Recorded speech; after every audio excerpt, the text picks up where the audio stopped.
Hello and welcome to Proper Form Friday. Today we'll be looking at the barbell back squat. Let's begin. The squat is probably one of the best overall movements in the world. Its practicality is abundant as we get up and sit down multiple times, maybe even hundreds of times throughout our day. For hypertrophy, the load potential is spectacular. However, although the injury risk is very low when performed correctly, it is genuinely quite difficult to perform it correctly. There is plenty of practicing and readjusting needed for correct form. What muscles does the barbell back squat use? The primary muscles are the quads, the glutes, the hamstrings, and the posterior chain. The secondary muscle groups would be the calves, the upper back, and the core.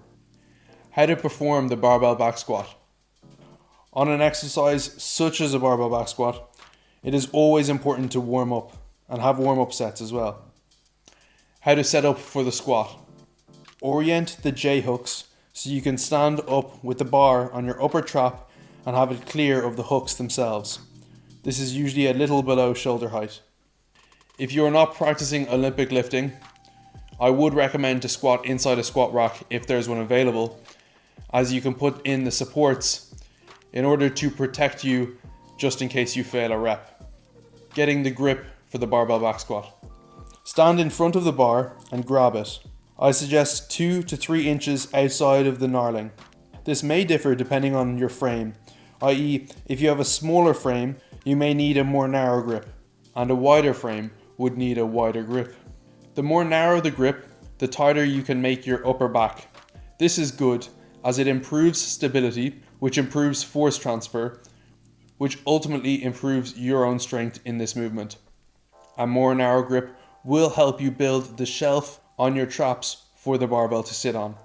However, too narrow a grip may give you wrist or elbow pain over time. A wider grip gives you more control over the bar, but at the cost of tightness in your upper back. Furthermore, the shelf of your traps where the bar will sit will be less defined. Unracking the bar and preparing to squat. Next, walk under the bar with your knees bent, but still having a neutral spine. Place the bar on your traps, between the back of your neck and the middle of your shoulders. Finding the correct position for the bar to sit is quite individualized, so use trial and error here. Once the bar is on your back, push your hips through under the bar and stand up. At this point, you should be clear of the J-hooks and able to take 1 to 2 steps back so you are clear of the rack.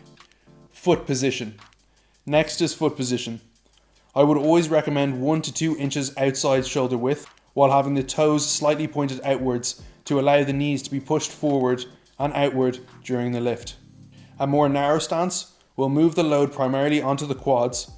It will require more ankle mobility and reduce the safe range of motion as your legs will be in the way of you when squatting low. A wider foot stance may target the glutes and hamstrings more, require less ankle mobility, but require much more hip mobility. If ankle mobility is a serious issue, an option is to place plates under the heels of your feet so that you have the ability to go into a deeper squat. However, the majority of the time, I would not recommend this, as this is just patching up the underlying issue of ankle mobility and reducing your balance because now you are standing on plates. If you think ankle mobility is an issue for you, please get in touch and I can help you with that. Performing the squat. Take a deep breath into the diaphragm and brace. Then squat. I would always recommend at least moderate control when on the eccentric of a squat. The biomechanics of each individual will be different, so no 2 squatters look the exact same. Not that type of squatter. Some rules to follow. Always push the knees out slightly. Always keep a neutral spine, i.e. no rounding of the lower or the upper back. And if your body wants to hinge over, that is fine. Just be aware that your glutes and hamstrings are taking more of the load the more you hinge over. If you do hinge over slightly, make sure to keep a neutral spine at that angle. As the knees come forward, have them going roughly the same direction as to where your toes are pointed. With the knees being pointed out, it provides space between your legs for your torso to drop into. Depth and range of motion. Depth is important for some and less important for others, depending on what sport they're playing or what their goals are. In another video, I will outline why, when, and how depth can be or not be important depending on the individual or the athlete.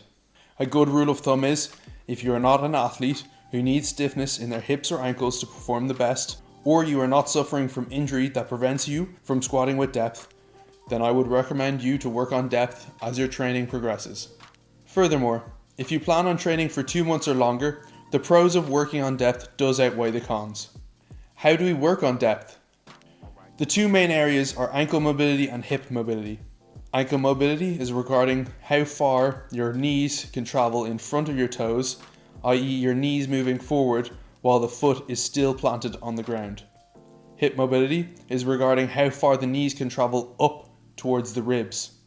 One of the easiest and most effective methods to improve mobility for the squat is to use a light to medium light weight and pause or even play around at the bottom position of the squat.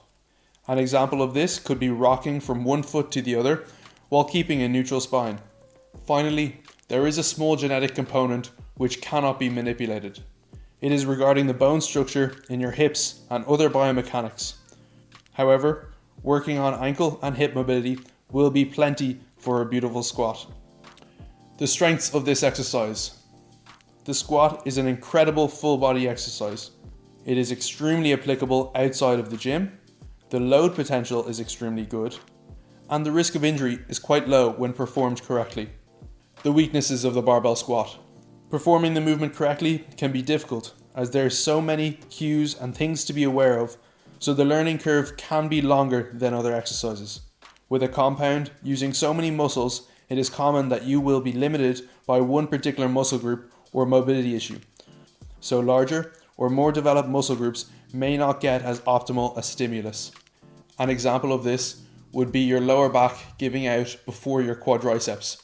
As your quads are probably stronger, they will not be able to get fatigued nearly as much as your lower back during the squat.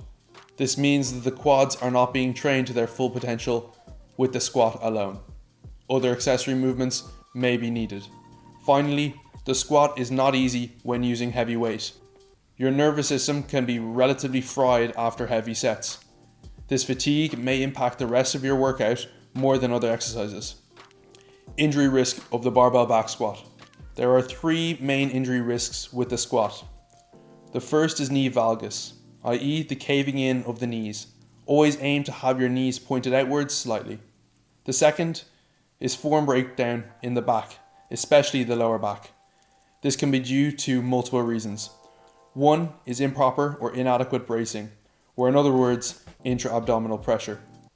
Another is that you have not built enough muscle to handle the load or the volume you've decided to use, in which case you need to build more muscle in the posterior chain and possibly lighten the load or volume for now.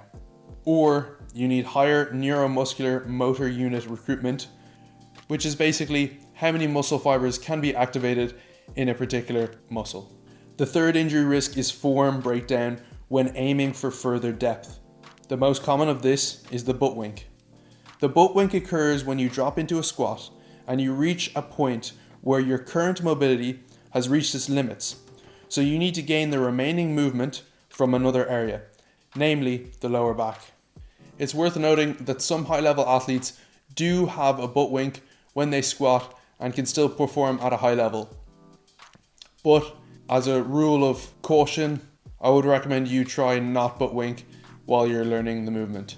Over time, the butt wink does provide a stiffness within the lower back, which is probably unhealthy and not worth the risk. To reduce butt wink, focus on your mobility and flexibility, particularly in the areas of your hamstrings, glutes, hips, and ankles. Just before the butt wink begins is the distance you can currently safely squat down to. The variations of the barbell back squat. The barbell front squat is an excellent variation that targets the quads more with a more emphasized knee flexion and a more upright torso position. The low bar back squat is also excellent for a wider stance, more glute and hamstring recruitment, and a more hinged over torso position. That's everything for the barbell back squat. I hope you have a really good day.